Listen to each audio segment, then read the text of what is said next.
Welcome to another edition of Daily Airline News, focusing on the tragic loss of Air India Flight 171. I'm Geoffrey Thomas, and delighted to say that once again joined by my co-host Richard Godfrey in Frankfurt. Good morning to you, Richard. And good afternoon to you, Geoffrey. It's another fine afternoon here. So, viewers, this episode is called Plausible or Factual. It's episode 188. But before we get into it, just to let you know that tomorrow we expect to bring you some what we would call breaking news about this particular tragedy. We have had some dialogue today with a source, and we are checking and cross-checking some of the facts, and we hope to bring that to you tomorrow. So it'll be worth tuning in. So, Richard, once again, we've had a lively debate on the channel from yesterday's questions, and there's loads more. So let's start with the top comments with the most viewer likes. Katrina T 3032 with 72 likes. I'm a nurse. I've absolutely no training and engineering on aviation, but I can understand Richard's explanations. He's a great teacher. Both of you seem exemplary in your profession.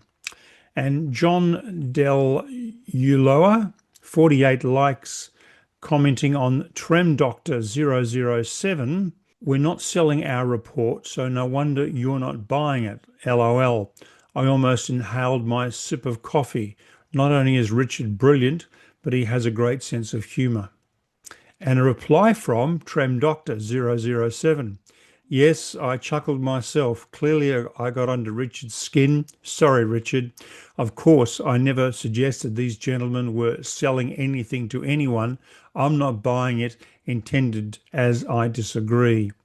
Not in Richard's technical analysis. He's brilliant, but this specific event being intentional, crashing or not. And Dave Kearney, 1944, with 24 likes. Gentlemen, your response to Trem Doctor explaining the timeline of events was the single most important piece of supporting evidence I've heard. Well done. And Tom Loverin, 1973, with 65 likes. The winds in Frankfurt are extremely quiet. That balloon hasn't moved for weeks. No, it hasn't. And the Covert Customer with 32 likes. This channel is the best out there, non-sensational, and the thoroughness with which all the angles are approached is inspiring. Love the presentation, love the detail. Many thanks for bringing transparency and integrity to such a complex and emotive subject. Best wishes from the UK. So there's some great comments, Richard, with lots and lots of likes. Yeah, indeed. And thank you very much for those great comments. And by the way, it's quite windy in Frankfurt today. So if the balloon gets moved off course, then I will just launch a new one tomorrow. Yeah. So, Richard, let's get down to comments and questions. Robert Selleck, 9962. Excellent analysis and, in my view, a plausible hypothesis based on the pieces of the jigsaw puzzle you have access to. The key piece of data for me that would confirm the electrical failure as the fundamental problem would be confirmation of the point at which the rat deployed. I understand that a high-resolution video is available, but for some reason is not being released by the investigation team. Is that your understanding as well? Also, my understanding is that the spar valve is spring-loaded, closed in the event of a loss of electrical power. If that is the case, the volume of fuel in the pipework, coolers, filters would still be delivered to the engine, and the FADEC would try to maintain the commanded power. I doubt the engine would flame out immediately. The FDR traces would give some clues to what was happening and how the FADEC responded. What happens to the power to the spar valve as the system switches to rat power? Yeah, well, you ask several questions and make several very important points. So, number one, yep, high resolution CCTV footage is available And I completely agree. The AAIB India should release it. Number two, the EAFR FDR data does provide timestamp data of the rat deployment, and that should also be released. And in particular, I'd like to see when the IDG power failed in each engine, when the power distribution system switched to main battery as the emergency backup, when the rat was deployed, whether the rat was deployed automatically or manually, when the rat was supplying stable electrical power, and when the power distribution switched back from main battery to rat essential power bus. You also talk about the SPA fuel shutoff valve, one per engine, mounted in the wing front SPA. And it is spring-loaded, it is electrically actuated, and the main battery will hold the SPA fuel valve open in the event of a power failure from the main engines. The valve itself doesn't care where the electrical power comes from. It just needs a powered solenoid to stay open. And during flight, the SPA valve solenoid is normally powered from the normal AC and DC buses. And if the airplane loses all generated AC power, the main battery and the hot battery bus automatically power essential items through the standby DC system.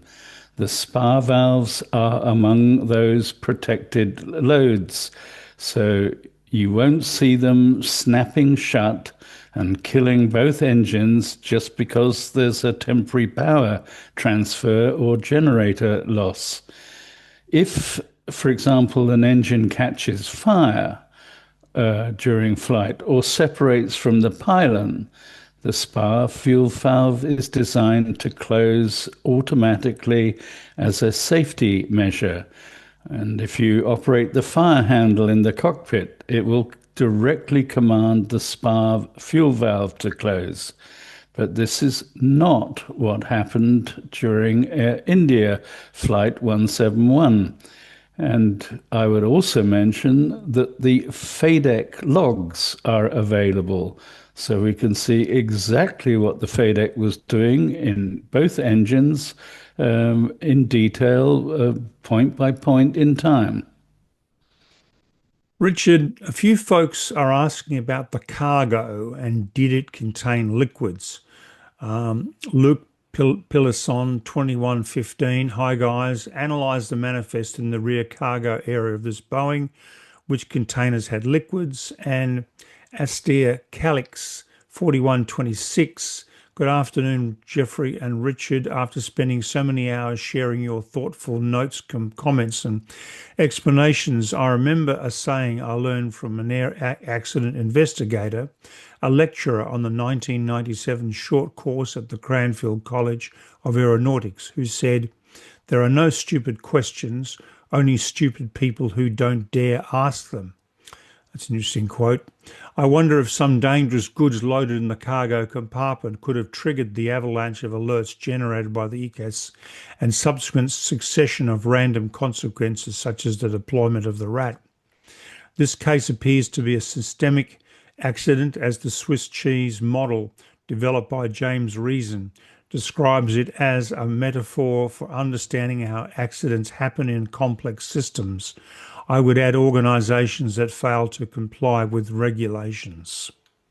Yeah, well, that was an acute observation and a lovely quote from Cranfield College of Aeronautics, one of the leading colleges in the world on the subject.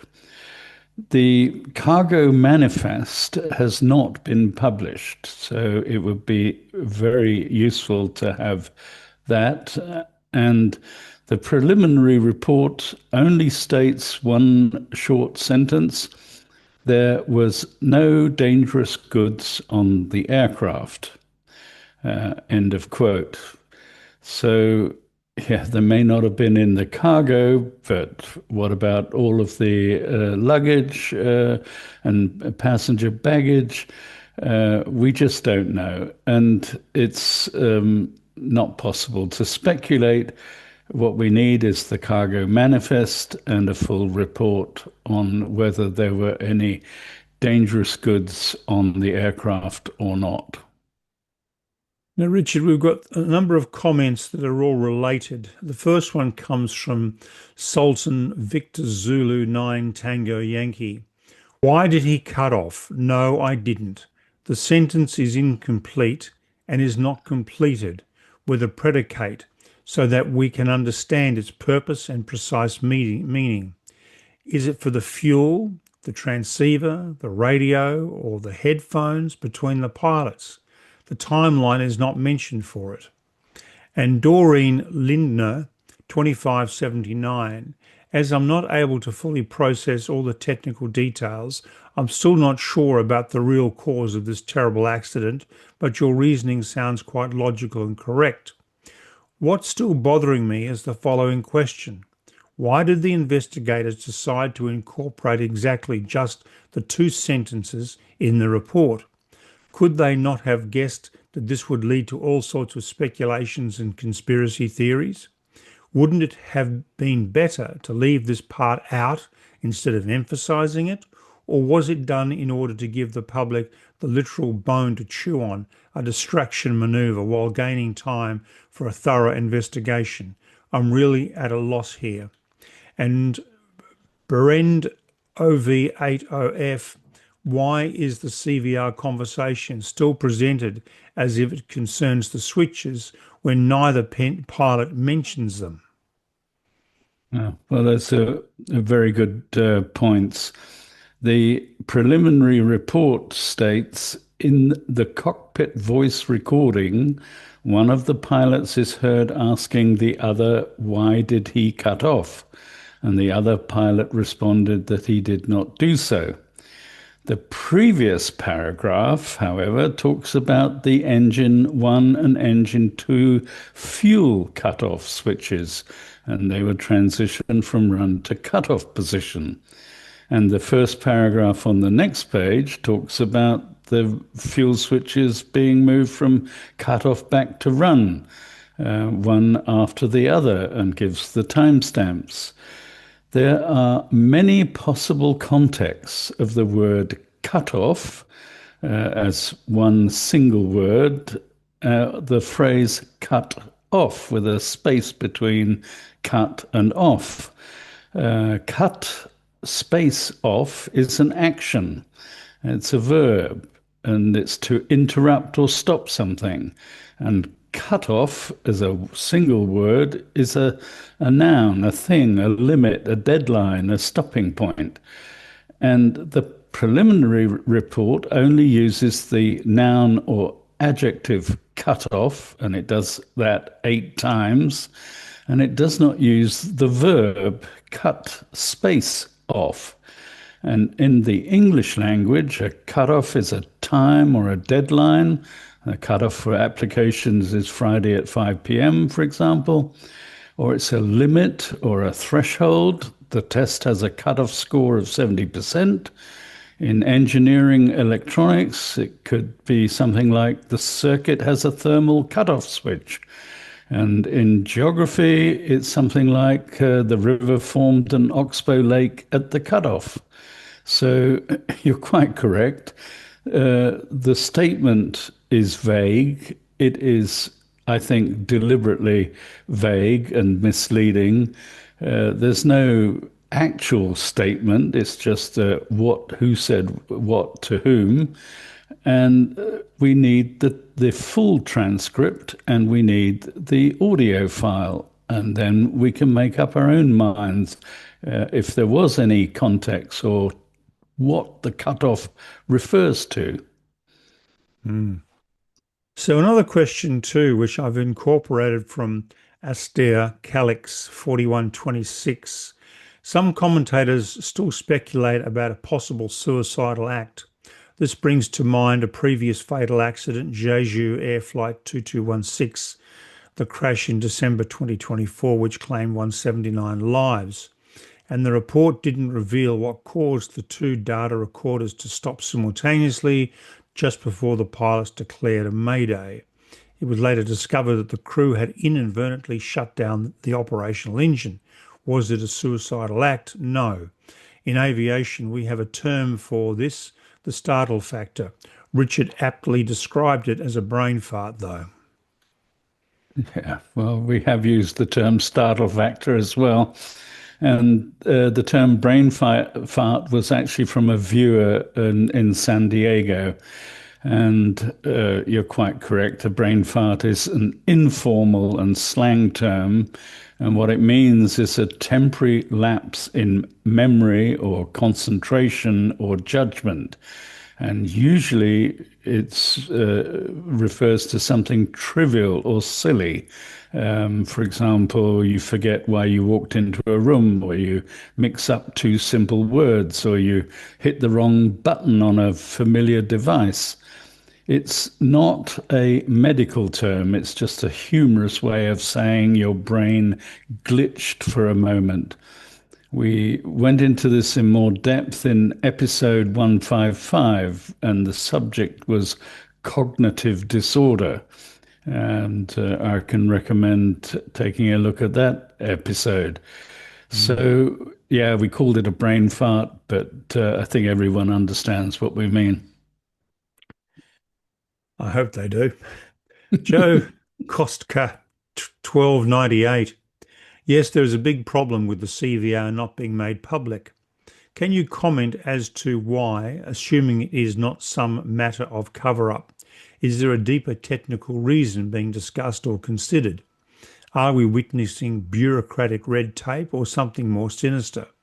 And by the way, you guys are to be commended for your efforts. Finally, if the maintenance logs indicate that such checks were carried out that would not prove such checks actually occurred, logs can be cheated.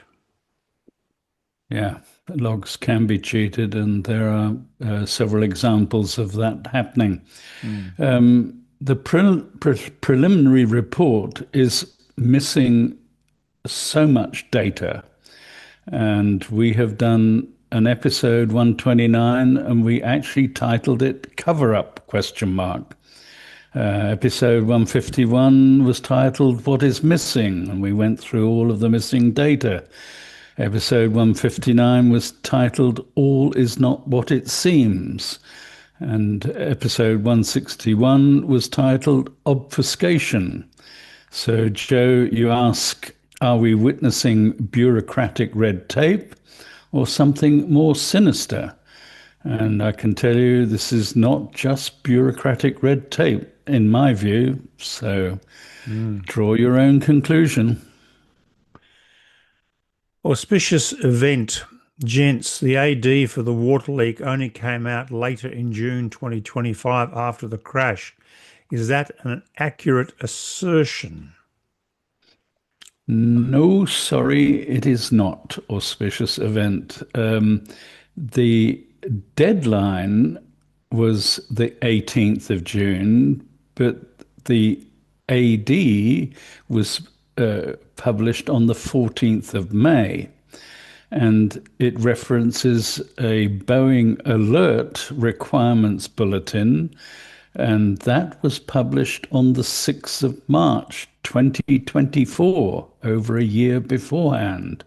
So there was plenty of time to go into the alert and to deal with the airworthiness directive and comply to both, and plenty of time before the crash actually occurred. So, Richard, from John Isley, 4578, as always, an impeccable episode, especially episode 185. I am unfortunately one of those persons that Richard was amazed by, with a number of professional ATPL pilots that exhibited blame towards the flight crew. After Richard's analysis, a plausible hypothesis I believe that Richard may be correct.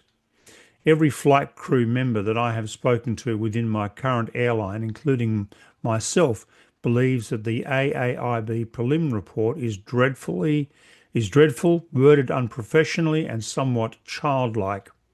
My query is, why would one pilot say to the other, "Why did you cut off?"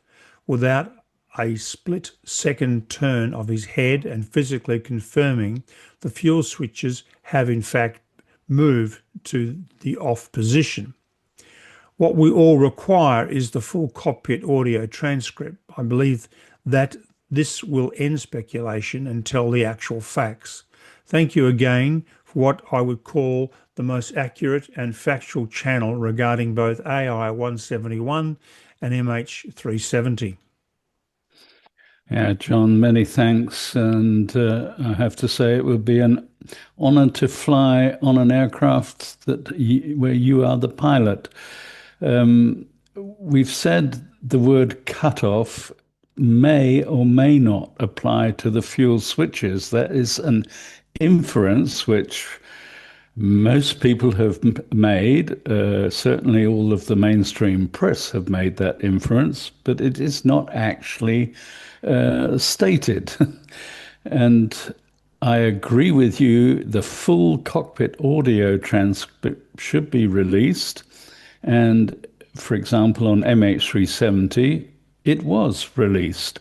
And there was also an expert analysis of who said what in the transcript by Professor Kunzel of Marburg University in Germany, who is a specialist in forensic voice analysis.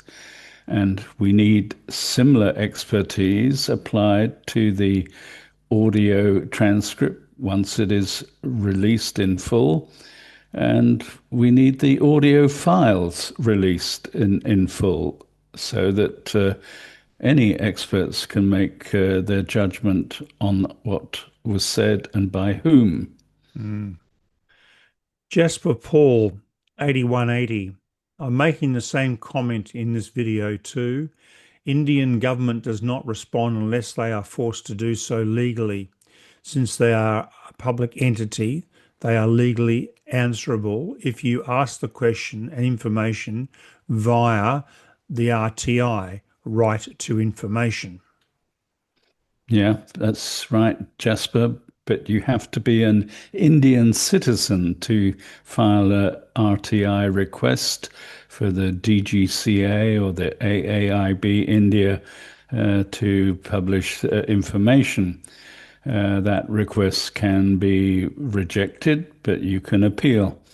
So my proposal is any Indian citizens who are listening, that they should indeed use their right to information and request the missing information from DGCA and AAIB India.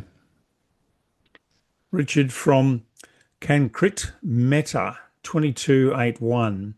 Why can't the AAIB try a similar plan from the same runway and match the speed and see where it has reached and in how much time at the spot where we have CCTV pic available?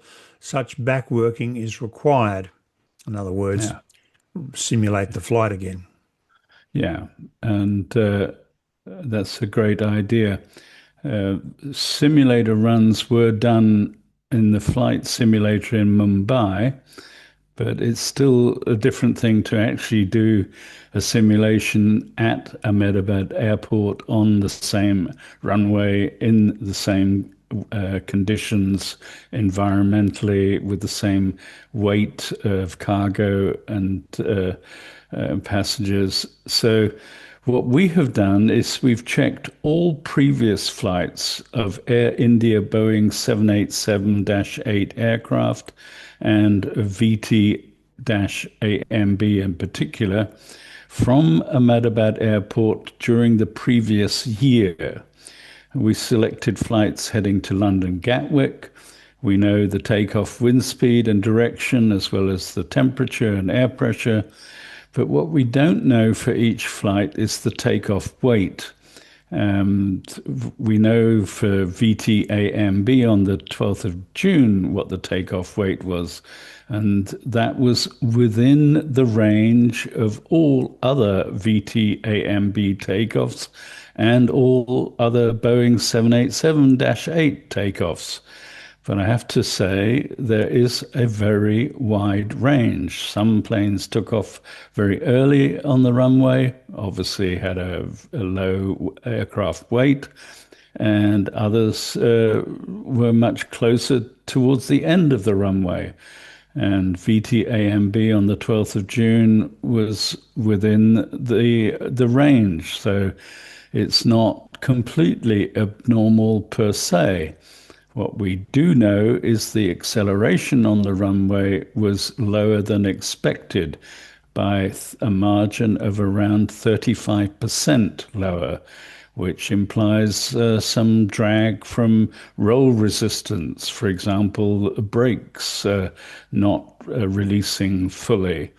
And it would be interesting to know from the FDR data brake temperature or other indicators of a failure on the runway during takeoff. Mm. Richard, let's finish with some positive feedback and some thoughts and comments from viewers. Raj Array 1335, great analysis from both of you. Never heard of a better explanation. Total clarity of expression, just brilliant. Time will validate the analysis. Truth must come out. Passenger safety on the safest form of transport is at stake for the whole world. Well, you're right about that. And Larry Rushing 500, gentlemen, a few episodes ago, I offered my opinion by casting aspersions on the pilots of AI 171 by suggesting they might have intentionally caused the flight to be compromised. Your exemplary analysis of the evidence at hand has opened the possibility and probability of water ingress as being the cause. Thanks for your excellent work and skilled presentation on this. I offer my heartfelt apology to you and the loved ones of the flight crew of AI 171. Stefan is listening. 6103 says, as a software developer, I would have loved to have you work with me in my team. That's nice. Martin White 418, hey guys, reference you saying some viewers don't watch the whole video. Packard Ferrari engine guy here.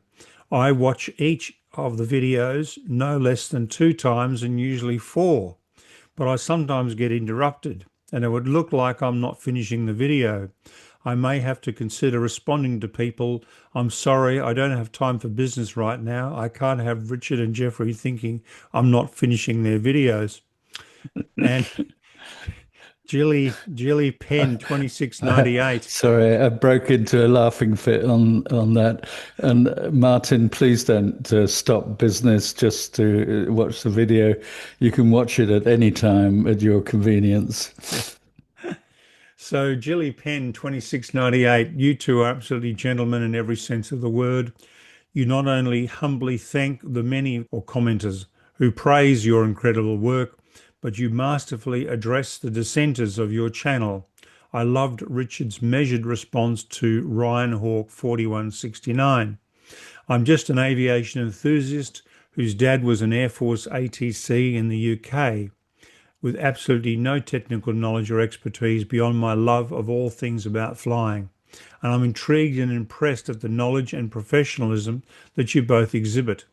I thank you, Richard and Geoffrey, for your integrity and tenacity in attempting to reach the truth regarding the terrible tragedy which is Air India 171 and also MH370. Thank you, thank you, thank you. And over Afton, such erudite postulations spoken with such elegance, then Brainfart without even a flicker of a smile from either man. That makes it official. There is no better channel on YouTube. So let's finish off with some humour, carrying on the discussion about urine. W.R. Denning tells us a story. Apro the urine incident. In the late 60s, two of the Marine Corps officers I worked for were taking some highly classified documents from North Carolina to Florida. The plane was hijacked by someone wanting to go to Cuba. Of course, those classified documents couldn't be taken by the Cuban authorities. Fortunately, those documents were printed on WASP, water-soluble paper.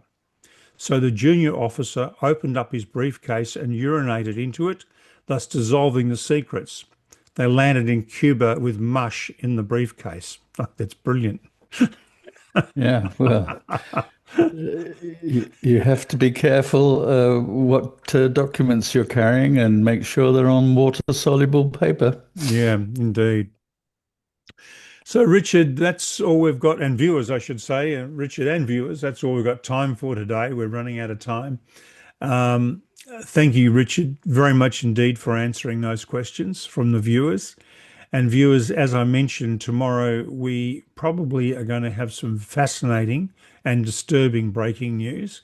And we're cross-checking that tonight. And so please tune in for that. And please subscribe to us. Please like us. Please keep those wonderful supportive comments coming. We really do appreciate them. And of course, keep those fantastic questions coming and do challenge us. We're up for the challenge, as you can see. So, Richard, thank you again. You're welcome. And viewers, thank you again for tuning in and joining us, and look forward to your company tomorrow. Thank you.